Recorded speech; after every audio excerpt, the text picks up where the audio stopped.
Alright, welcome back to a brand new video of the targeted individual program, targeted individual experience. So I'm reading an article again, cognitive warfare. So cognitive warfare is upon us.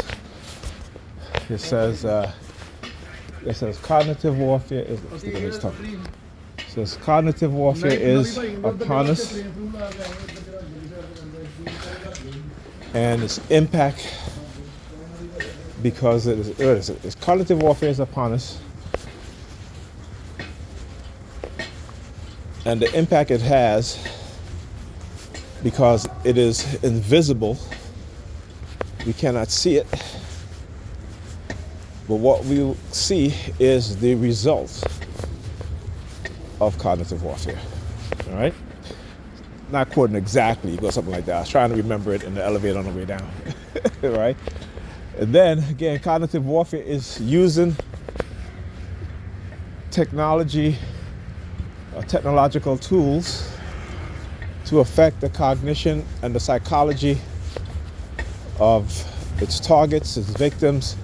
It can be individuals, a group of people, or an entire nation. All right, so cognitive warfare encompasses psychological warfare,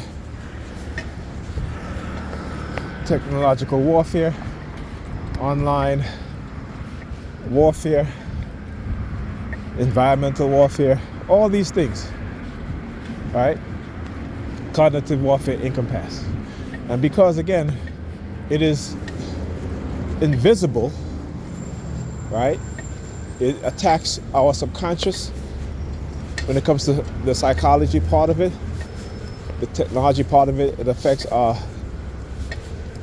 psychological state, subconscious and conscious mind, as well as our cognitive ability, as well as our biology and physiology. Yeah, I should have took a walk with an umbrella. I didn't realize it was going to be raining this thing. The hand signal. Always do the hand signal, I tell you. When you see them, we're always grabbing, doing the hand signal and shit like that. Right? Anyhow, I was upstairs in the New York Police Department. Again, using their sirens, surveilling me in the home, in the apartment. Constantly using the sirens. Like I said, I was watching the video, and they either use the sirens or the car horn. Right? And it's constant. Okay? Yeah, should I go back in? No, you know what? I'm not going back in and get an umbrella. I'm already out here. I had to call Pam. Look at that. LAJ4320. Yeah, I see you, buddy. I'm pointing to him. Yeah, I see you. All part of cognitive warfare. How are you? Hey, you need my cane? What happened? Oh my goodness. Okay, hold on. It's a good thing I showed up, huh? Yes. Okay, can you get it? Is that good? You got it? Thank you so much. You gotta get some long arms. Have a good day.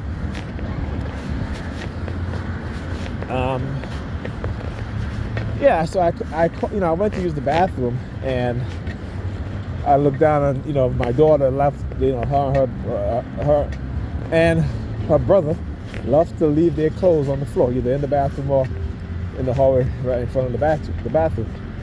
So I went to pick up their clothes, and I saw that she started her menstrual cycle. Right? So I called Pam, and I said, Pam, did you know that Alyssa started her menstrual cycle? And what was it, like 2 weeks ago? I was telling Pam, I said, Pam, you need to start talking to Alyssa about her menstrual cycle, because she's, I think she's going to have it, right? It's going to come, and you need to show her how to use her. And I told her too. I said, you need to put some pads in her bag, just so that she won't have any mishap at school. But of course, she never listens to me. She never listens to me. So when I called her and I said to her, hey, I think Alyssa's menstrual cycle started, because, I see it in her underwear. She's like, oh, really? She never told me. Of course she's not going to tell you. Right? Because you have not built that relationship with her. Okay?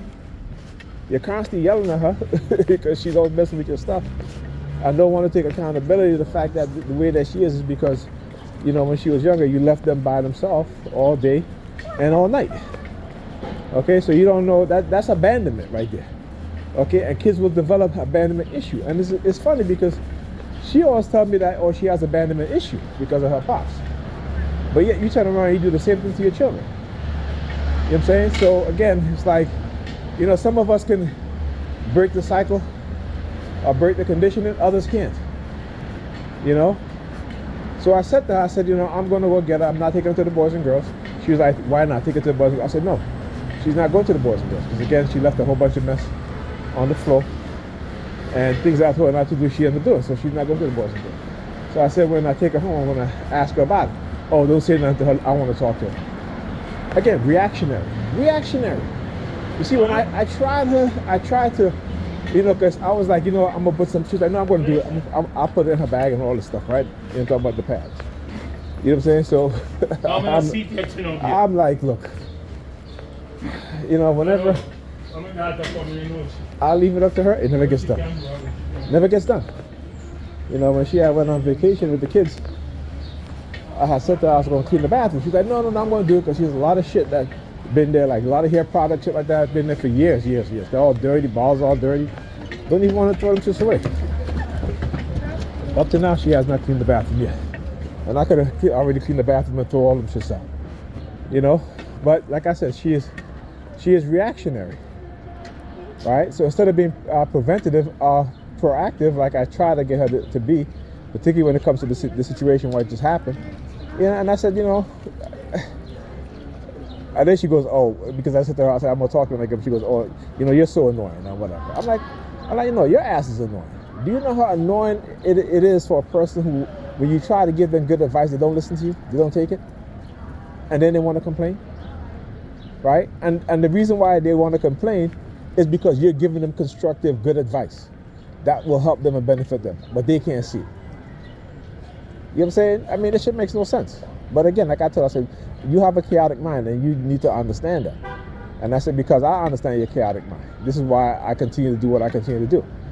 Because if I'm not there, you know, with these kids, they'll be worse.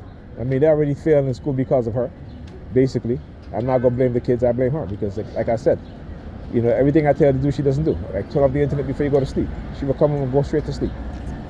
Right? So the kids are up all night. Then she wakes up in the middle of the night, oh, the kids were up at 3 o'clock in the morning. Oh, because I was so tired. Yeah, but you're not tired to come from an event and then go back out. Right?